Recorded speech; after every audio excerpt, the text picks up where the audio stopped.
Hello everyone and welcome back to Anything Joe's, a collaborative journey through the world of G.I. Joe. My name is Greg Engel. And I'm Jaren Decker. And we'll be your host today. Today on Anything Joe's, we are resuming our look at the origins of the original 13, as well as the mysterious 14th member, Sergeant Jody Craig, aka Shooter. Interestingly enough, although we kind of came into this with looking at the origin of Shooter, this story is really a lot more about what the original 13 were doing right up until they became G.I. Joe, or how they were recruited. And this issue is no different. This issue's got a lot of flashbacks in it. So I'll cue up my Wayne's World sound effect and we'll get started. There are two covers to G.I. Joe Declassified number 2. We talked about one of them 2 episodes ago. It's a connecting cover of 3 that creates one big image, and this one is primarily focused on, I see Scarlet, I see Clutch, I see 2 people that I can't identify because they're very ordinary. Look at we talk about the vamp a lot because you love it so much, and I'm a fan also, but it's interesting that there's a guy on the back of the vamp, man in the cannon, when we kind of know from the design of the vehicle that that's not really possible. There's no peg holes on the back of the vamp. Nobody can really stand back there. So I guess they've taken some liberties in the design. Either that or that dude's got his legs wrapped around the base of that cannon. I don't really know how else they would do it. Maybe he's just, doing a little bit of maintenance. I mean, because we've already established in the earlier issues that there's a remote. That no one has to manually fire it. That's true. Or maybe they stole a Stinger and took that back plate off the Stinger and there you go. Decided they wanted to fit a couple extra Joes. This cover, even though it's done by the same artist, doesn't resonate with me quite as well as the first one did. Scarlet's face looks a little off, and obviously it has 2 Joes on it of 13 that I can't place. I know a little bit of that is on the design of the original 13, but still, only by process of elimination could I, if I looked at all 3 covers, could I potentially figure out who those 2 guys are. It just doesn't have quite the same polish, obviously this piece, I'm sure, was done all at once. He did, one long piece, and then they chopped them up into 3. You can even see the Hal kind of poking over from the left-hand side, and the detail on it looks really good, but the detail on the vamp just seems, I don't know, it seems off somehow. The curvature of it is just... Yeah, I think it's at a weird angle as well. It's kind of facing you, but not really. So it makes that slope on the front look a little more steep than it really is. Mm-hmm. And kind of brings out the fact that there's just a roll cage. Yeah. So you don't see that. It's very odd. The B cover is the action figure tribute cover. This is also just like the last one. It's got the explosion background art with a focus on Scarlet this time. That's done by Tim Seeley. Again, this looks okay. It's nothing great, but it looks acceptable. Bizarrely, in the inside, that also lists that there's a cover 1D, a Yojo.com exclusive, which is definitely the same cover we talked about last time. And I know this because I bought it. And it came in last week, and it's must be something that, I don't know, maybe they have a template and they accidentally left it on there. There is, to my knowledge, no 3rd cover in this. This is just they accidentally left the 3rd variant from issue 1, unless they just literally put the same cover out, but that seems pretty lame. Okay, so with all that out of the way, let's take a look at origins of some of the remainders of the team. The book opens up already in a flashback. We see 2 surfer dudes surfing, a guy in green shorts and a guy in red, one with blonde hair and another with brown. Manny, you're too close to the pilings. You Malibu weenies got no cojones, Craig. Suddenly a big flash of light. Manny, watch out. As you can see, the pier is starting to kind of come apart and waves are crashing in. Manny! This kid's surfboard is completely broken in half and he's nowhere to be seen. Cut to current day, and we see that it's Rock and Roll having a flashback, I guess, about a friend of his, Manny.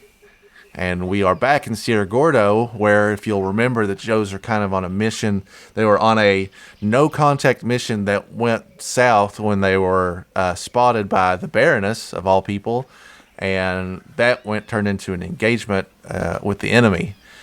They found a guy that had been hit with the bomb, or napalm, and was completely out of it, badly damaged, completely blind, and Stalker made the executive decision that he would carry him out to the LZ himself. Who's Manny? Are you okay, rock and roll? Surfer flashback. Why does my head hurt? Mr. Kevlar's magic hat stopped the bullet that had your name on it. But SGLF death squads are all around us right now. That's the Sierra Gordo Liberation Front, our enemies of the moment. If we don't break contact and haul out, we are meat. Cut. You see the SGLF are running and gunning. They got a team of about half a dozen guys, and they're firing their weapons, so it's implied that they're hot on their trail, even after leaving that booby trap satchel. Don't sweat it, Grunt. I've got the primo contact breaker right here. Rock and roll pulls up his big machine gun. Those are your compadres out there, Diego. You promised not to give away which direction we lit out in, and we'll leave you here so they can pick you up. Give his word? You got some chairs loose in your cabeza, Stalker. We only have one option here. We are not going to shoot a wounded prisoner, Zap. I won't let it happen. Looks like the prisoner has come to and is engaging with them as well. You might as well. You think the death squad gets equipped with antibiotics? My burns are already infected. My only hope is at a Yanqui hospital. Rock and roll's putting down some suppressive fire as they make their way through the jungle. You better make up your mind ASAP. The bad guys are right on top of us. Cut to New York City, where it looks like Hawk, Clutch, and Breaker have wrapped up their meeting with Chuckles and are headed back home. Mr. Haha sure was a barrel of laughs. So what's the story, Hawk? What happened after the court-martial acquitted you? They didn't, Breaker. But if you got convicted, how come you're not in Leavenworth? How did you end up being the head honcho of a top-secret elite unit? I have no idea. It's a complete enigma to me. Clutch steps in. I know part of it, sir. How is that, Clutch? I was there. What? I was General Ironbutt Austin's personal driver.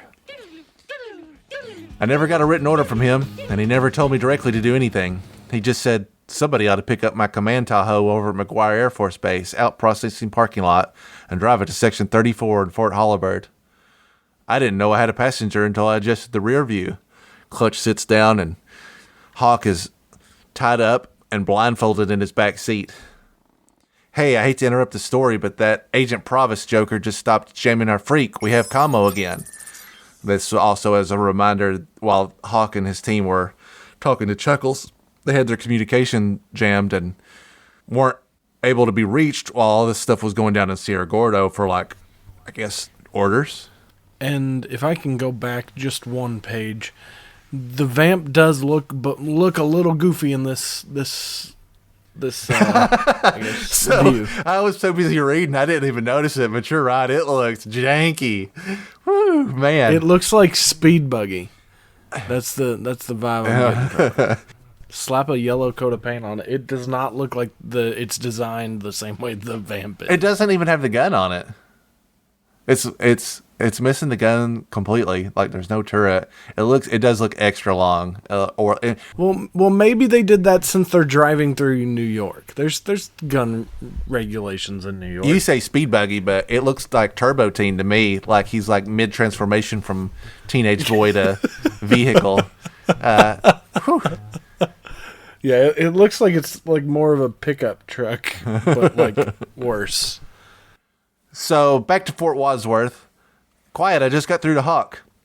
I already updated them about Sierra Gordo with an encrypted high-speed burst. Hawk is now responding via telecommunication. You should have double-checked everything as soon as combo went down. Grand Slam, you of all people should know that. What did Hawk mean by that, Grand Slam? It was at the mortar range, Steeler. Here's our next flashback. What was Grand Slam doing before he joined G.I. Joe? You see a sign in the back that says Special Ops Indirect Fire Support Training Program. Well, listen up, gentlemen. Colonel Abernathy here is observing today, so I want you all to look sharp. You got about 5 guys in line as Hawk is, I guess, taking command to examine them. That dude in the middle is an extremely short guy for a soldier, and he's got glasses on. I bet he got picked last. Yeah. We are at point A. The infantry unit we are supporting is at point B. A large enemy force is passing through point C to attack our infantry. Gentlemen, your assignment is to initiate an interdiction fire mission against point C to destroy the enemy before they can engage our forces. One of the Soldiers pops in. This is a piece of cake. All we need to do is pinch in all the coordinates and let the computer programs do the rest. To add realism to this exercise, we are postulating that an EMP has knocked out all your electronics. That's an electromagnetic pulse, parentheses, nuclear explosion. I didn't know an EMP was a nuclear explosion. What? No way. I made sure the map was an accurate Army survey map and used a protractor to determine the azimuth between A and B. A lensatic compass provided the bearing for adjusting traverse. This is a quick reminder that as Larry gets older in his writing, his vocabulary expands about 4,000%. So I'm hitting like every 25th word. I'm like, man, I hope I'm pronouncing that right. I got the range angle from the firing table in the back of the 81 millimeter mortar field manual, and I was ready to fire for effect. He drops bloops the frag in there. No, that's not the right terminology. That's for grenades. He drops a mortar in there, and it fires up with a whoop. Good trajectory. You see it skidding across the sky. Big explosion. Dead center on target. 23 seconds. That is nothing short of outstanding. Hawk takes him to the side. I want a word with you, young soldier. Back to that pit. So he signs you up right away? No, he chewed me out good and proper for not double-checking the azimuth when an error of just a degree or two could have meant hitting our own troops. Back to Sierra Gordo. Stalker, are we taking the prisoner or not? We got to get out of Dodge. Stalker scoops up this dude. I got him. Rock and Roll's Stalker's words are echoing in Rock and Roll's heads. I've got him. See, I don't have to do all special effects. Sometimes I just got that natural talent. You are the special effect, Greg. That's right. We see a guy, Manny has been found underneath the pier and somebody's scooping him up. I've got him. Head for shore. Call an ambulance. Rock and Roll's coming up behind him. He's my friend. Is he going to be all right? He hit a nail sticking out of the pier. It's a sucking chest wound. I need a piece of plastic. He grabs this like Doritos bag off of this beach girl's hands. I need to create a seal so the air doesn't leak from his lungs. Where are those EMTs? Big close-up on this guy's bicep. He has like a ranger tattoo. He's going into shock. Somebody roll up a sweatshirt and elevate his feet. Is Manny going to die, mister? Not on my watch, kid. Back to New York. That was some ear blistering you gave Grand Slam, Hawk. Never mind that. So it was you who was driving that day? I should have known. So it's 140 miles from McGuire to Holabird. I figure I take the Turnpike to 40 and I-95 straight to Baltimore, a 2-hour trip. Iron Bud Austin said, drive the car to Holabird. He didn't say, pass the time of day with the guy in the back seat. So I drove and kept my lips zipped. The guy in the back seat wasn't saying anything either, so I'm thinking, why rock the boat? We had just crossed over into Delaware, and I was checking on the passenger for the umpteenth time when I realized the same van had been behind us for a long time. A white van shows up in the rearview mirror, passes them, and then gets in front. Suddenly, the back of the doors start to swing open. That was why I kept my eye on it when it passed us. Good thing I was paying attention, because that was when everything went very hairy. The doors opened the rest of the way completely, and this guy's got a gigantic Gatling gun that he points straight at him. Clutch turns the wheel sharply, and the van takes a sharp 90-degree turn in the middle of the road. He floors it, and somehow, I don't know how that works exactly, but he gets up beside him. I'm not sure the logistics of that work. If you do a sharp 90-degree turn, I think he would just stop in the road, but I'll give Clutch the benefit of the doubt that he knows what he's doing. Clutch puts the pedal to the metal, and it's a big vroom, and then he gets alongside him on the right-hand side. Had to get out of that field of fire ASAP. There's a passenger in that white van, and he also has that's a Mac 10 maybe, or an Easy. I don't know. Yeah, it looks like some small. I'm starting to learn a little bit about guns, which is pretty cool. Oh man, somebody check on Greg before too long. He's gonna have a whole collection. That's right. That's the next step in his collection. I can barely afford toys. I certainly can't afford weapons.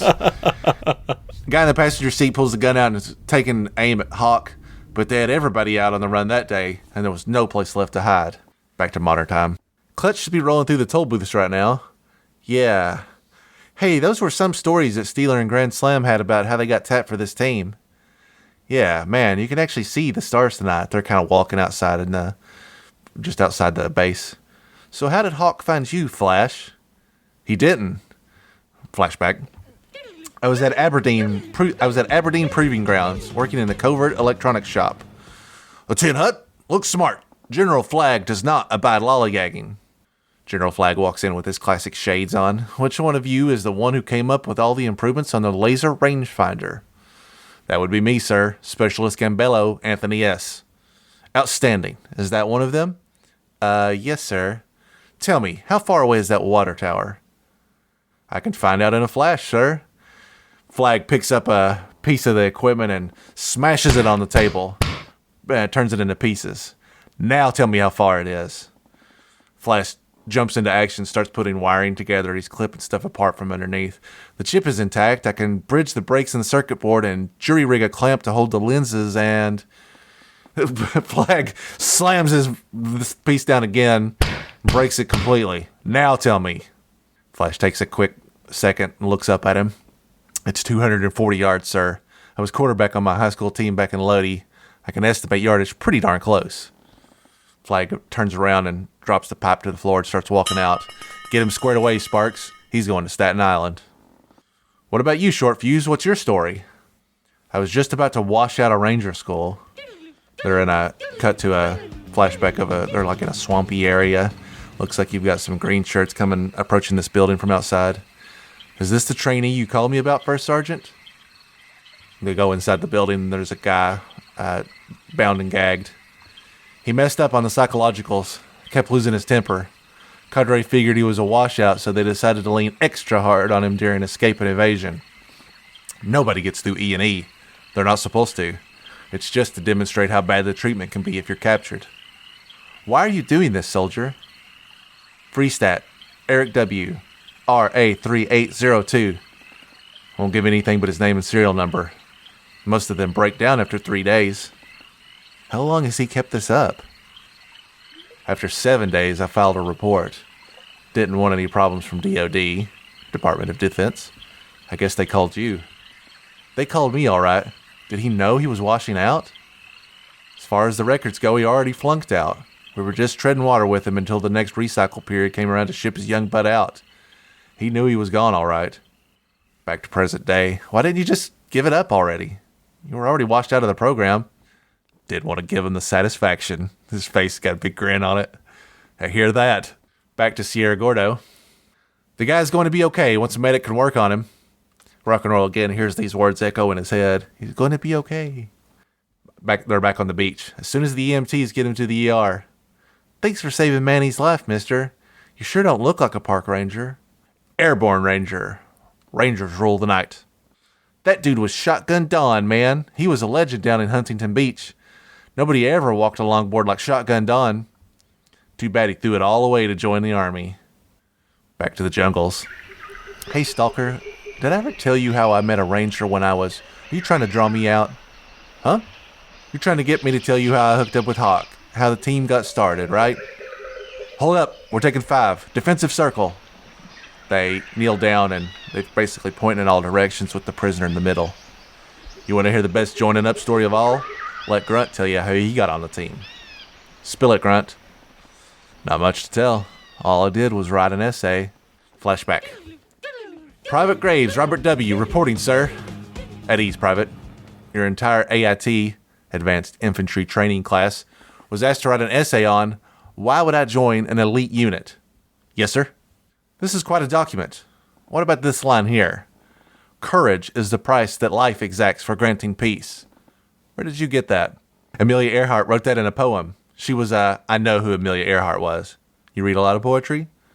No, sir. It was just that after AIT, I went to visit a friend's mom. Flashback within a flashback.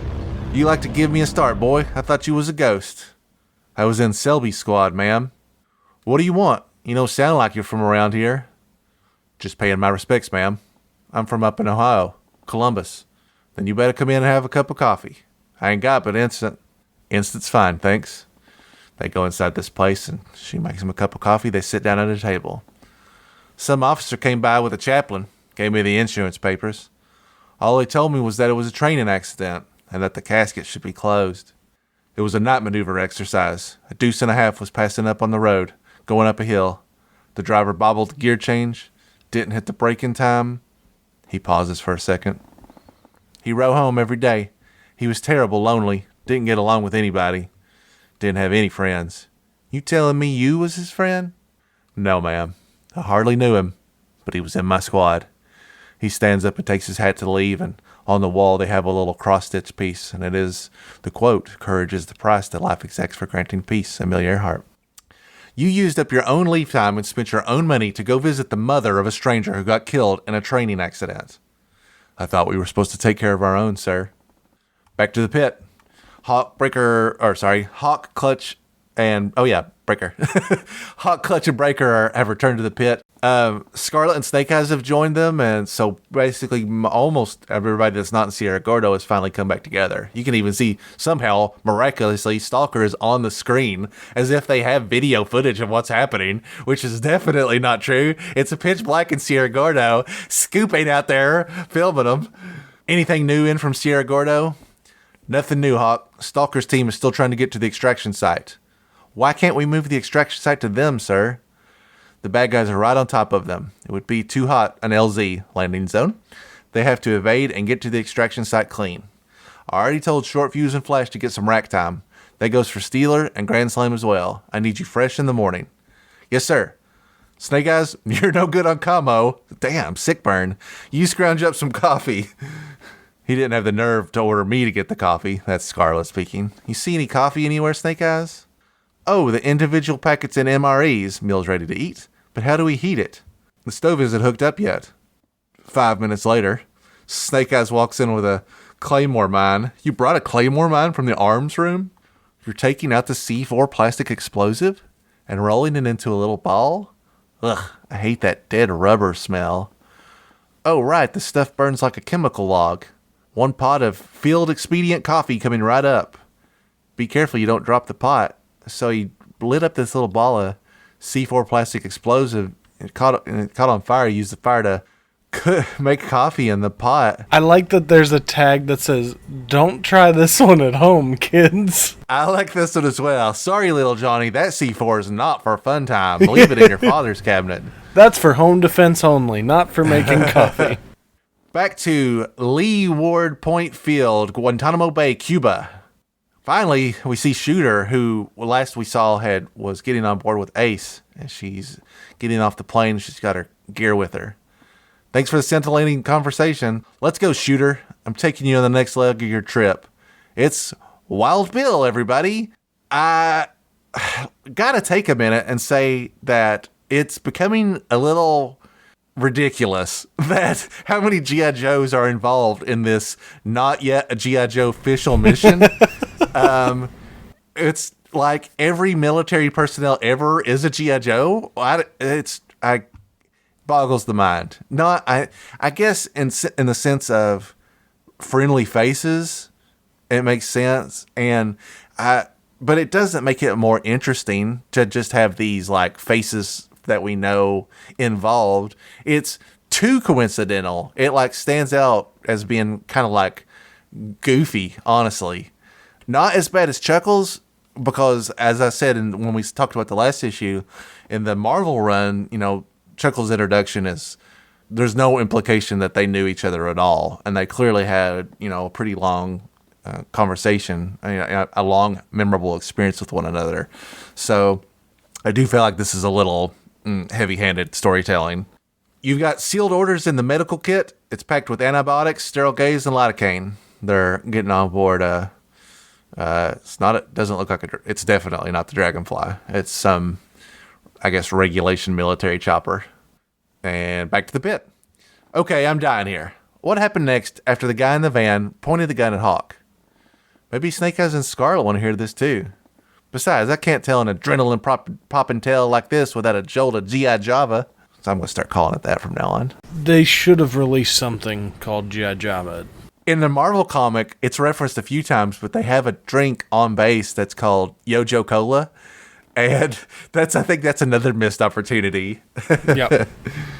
I know what we need to work towards. That's the ultimate goal of Anything Joe's. That's right. How can we sell this and not get sued? Don't steal this idea. TM trademark Anything Joe's. It's already ours. Get your own brilliant idea that you stole from a comic book. How's about your own story, Breaker? There's not much for Breaker to tell, Clutch. CID, Criminal Investigations Division, caught him decrypting top-secret transmissions. I knew this would be rich. It soon became apparent that he had done it simply to see if he could. There's a flashback where they're questioning him. Oh, look, there's Chuckles again. So, just to be clear, everybody has met Chuckles prior to his original introduction in G.I. Joe number 60, but nobody remembers him. He joins in, and they're just like, man, it's about time. You've been doing all of our missions with us. Man, that floral print shirt sure is common around here with these guys. Cut to a scene of him talking to a bunch of people in a library. Then we discovered he was proficient in 7 languages. What? The good old boy from Gatlinburg speaks 7 languages? I got interested in ham radio when I was 10. I wanted to be able to talk to everybody when I got my license. Okay, back to the story. Hawk came into the interrogation room with 2 full packs. We're going for a run, Specialist Gibby. Up a mountain. Sure enough, they're full kitted up and they're running up a hill. You're not having a hard time keeping up, are you, soldier? No, sir. If you want, I can take the lead for a while. He believes him in his dust. You see Hawk take a beat where he's like, what? And then you see him kick it into high gear as he's trying to keep up with him. You've made your point, Specialist Kibby. Back to Sierra Gordo. They're kind of tucked away behind some trees, and Zappa's got the binoculars out, kind of scoping the scene. They're between us and the landing zone. There's tons of these dudes. 1, 2, 3, 4, 5, 6, 7, 8, 9, 10, 11, 12, 13, 14, 15, 16, 17. I mean, over a dozen, maybe as many as 20 people here drawn on. So they are quite outnumbered. Stalker kneels down and looks like he might be drawing some plans out in the dirt. We take the long way around again. Go up this stream bed, come around the back of the rise. The map's contour lines run together back there. It's a cliff. Then they won't be expecting us to come that way. He's winking into the camera that's there. He is winking into, hey, Scoop, wink. Make sure they see this back home. Scarlet and Snake Eyes have returned with coffee for everybody. So you pulled up next to the van, and then what? Like I said, the guy running shotgun was pointing a MAC-10. Named it, called it MAC-10. Yeah. Look at me. That's me, Weaponsmith Greg. Like I said, the guy riding shotgun was pointing a MAC-10 at Hawk, and I couldn't get far enough away fast enough. Clutch sharply turns the wheel, so I did the opposite. Rams into him. Guy on the passenger side drops his gun, and then Clutch elbows him right in the nose. Boom. The passenger guy falls into the guy that's driving and kind of like makes him jerk the wheel himself. They crash into the divider on the highway. That only slowed them down, but didn't stop them. And then the driver put the pedal to the metal. You see him push the other guy out of the way so he can get back on target. To line up the guy in back for his money shot. The Gatling guy in the back with the Gatling gun. Once again, the doors swing open and he's ready to fire. Clutch is basically dead, sights right behind him. Hawk is still in the back seat, hasn't said anything.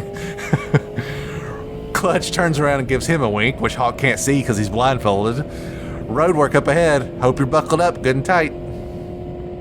I had to assume my passenger knew that what was going on was a skosh more than your average road rage, but he kept his cool through the worst of it. I was kind of sweating writing up the damage report on the trip ticket. He slams into the doors on the back of the white van and crushes them. It pushes the guy that's running the gun back all the way up to where the driver and passenger are in the white van. After all, I had signed out a shiny new Tahoe.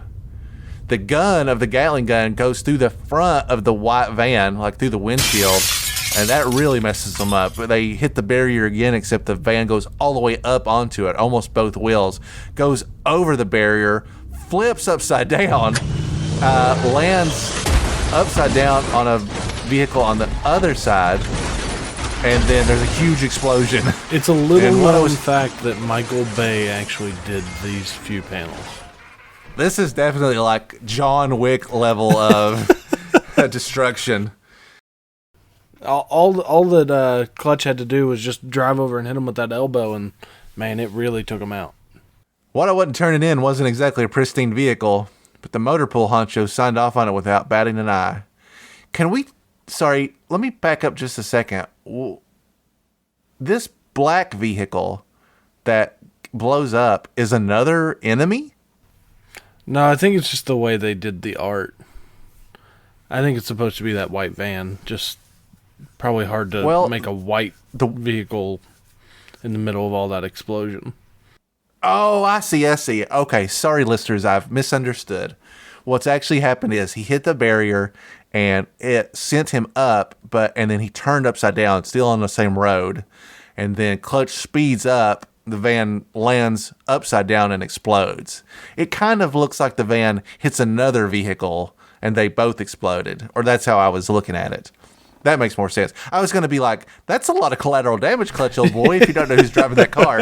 I understand now that it's his car. Okay. Back to Sierra Gordo. Wild Bill is flying the chopper. There's a really cool shot of Shooter where she takes off her, like, flight helmet. She has her last name, like her name tag.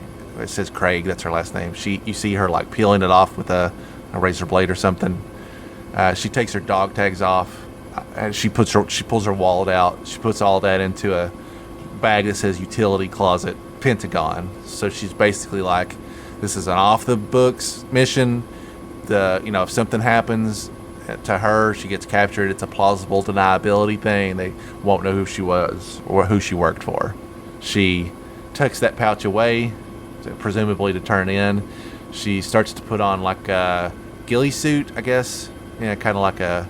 Yeah, that's a ghillie suit. Yeah. She smears some black paint on her cheeks. Well, she's got, actually, in the next panel, she's done it up completely. She's got this sweet-looking nighttime camo. She's putting it on her hands.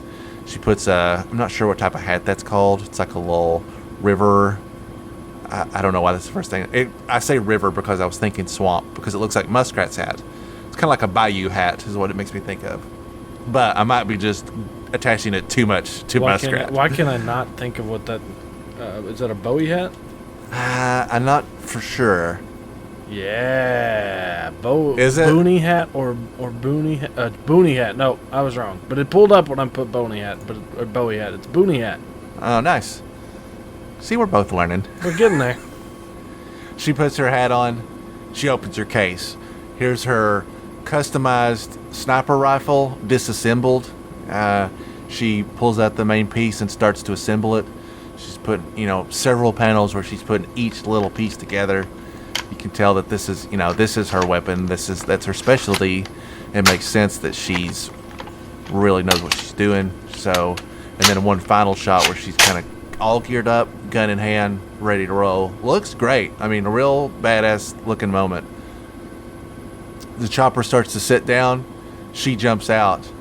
Wild Bill hands her sealed orders, gives her the old salute, and takes off, leaving her somewhere in Sierra Gordo. She tucks the ghillie suit over her head a little bit so she's completely camoed, and she starts walking off into these weeds, and she gets lower and lower, and then you can't even tell she's there. She's gone. To be continued. So, not much Shooter in this episode. I guess in a real sense, I've kind of misbilled this. It's even though this is technically the origin of Shooter, this book is really much more focused on the origin of the original 13, but that still slots in because that's all we've been talking about for the last year. So it's interesting to see these like slice of life stories. I have mixed feelings about this book as I reread it because there's so much stuff in it that just seems like maybe filler is too harsh of a word, but just kind of unimportant. I mean, like, some of these recruitment stories are extremely lackluster. Like, there's a lot of stuff that doesn't really say, hey, this guy is the best of the best, and that's why we got him. I mean, like grunts. It's a nice thing. It makes him seem nice, but I'm not recruiting my ultimate elite squadron of soldiers because they like poetry, or they were nice to the kid that didn't have friends. If you frame this up against G.I. Joe 82, which is kind of like a one-shot that shows how Joes at that time what the recruitment process is like, buddy, it's absolutely atrocious what they put them through before they let them join the team. And it's extremely unforgiving. Like, they were cutting people that just were drop dead tired. You have to go through a regiment that's just absolutely ludicrous. So if you compare that to these stories, like, apples and oranges. Like, it's night and day. He's not even comparable. It makes you wonder if the original 13 Joes could have even passed that recruitment test that we see later on. I mean, probably, yes, because the original 13 is great, but this issue doesn't frame that very well. But, I still think it's a good series. There's some stuff that I would probably have changed. I don't really know if this needed to be a 3-issue mini. It feels a little stretched out, I think. And as a reader, I'm really only specifically interested in Shooter, because the legend of Shooter, or the Easter egg that is Shooter, had captivated me for a long time as a kid. And a lot of people had run with that, like, growing up. People had made their own Shooter, or they had their own, origin stories, or maybe they made a custom and they were like, oh, this could be Shooter, et cetera, et cetera. So, yeah, I wish there was more Shooter, is what I'm getting at. Oh, okay, yeah, that makes sense. But I don't hate anything in this book. There's just some things I would change, or I think there are some things that in hindsight would read better. What do you think about it? I mean, this is your first read for sure, so. I mean, I enjoy it just because I don't have, even though we've read through the, most of the originals, there's not a lot of backstory, so I appreciate getting a little bit more. I mean, I kind of agree. I'm like, man, if that's all you had to do, man, I might be able to make it into G.I. Joe. I've read poetry before, but I really, like, coming into G.I. Joe, I was always like, well, why isn't there a sniper? Now, granted, in that, you can't really use a sniper for a kid's thing, because there's not a lot a sniper can do other than shoot someone. Like, you don't call in a sniper for most anything else. They come in just to shoot somebody and walk away, But I like that they're kind of starting to give us the backstory on this character that has been teased and mentioned. But I do agree that I think I would have been okay with having them as these as two separate comics. So if you want to give me another backstory of how this team got together, give me that. But I want to see Shooter. Like, I want to see everything about her. Now, you can interstitch everybody into it if you want to, see how they maybe interact with Shooter, or if they ever did, or who, if they even knew who she was. But, like, I would prefer that it would focus more on her. Yeah, I think maybe this would have been better served as just a one-shot, and it would have just been the story of Shooter. We'll talk a little bit more about this when we see the resolution of the story, because I definitely have some gripes with the end of the story, specifically like the end of the story that focuses on Shooter, because it feels very tacked on. We'll get into that. We'll talk about some action figures in that episode as well as we wrap that up. And then once we wrap that up, baby, we're going to be back to the original Marvel run. We'll pick up number 11. We've got new Joes coming in. I am, as much as I've enjoyed this, I do feel a yearning to get back to the original stuff because there's so much great stuff coming up. We're probably only about, we got maybe 10 issues, and then we're going to start seeing like the roster really fills out with the people that we know and love.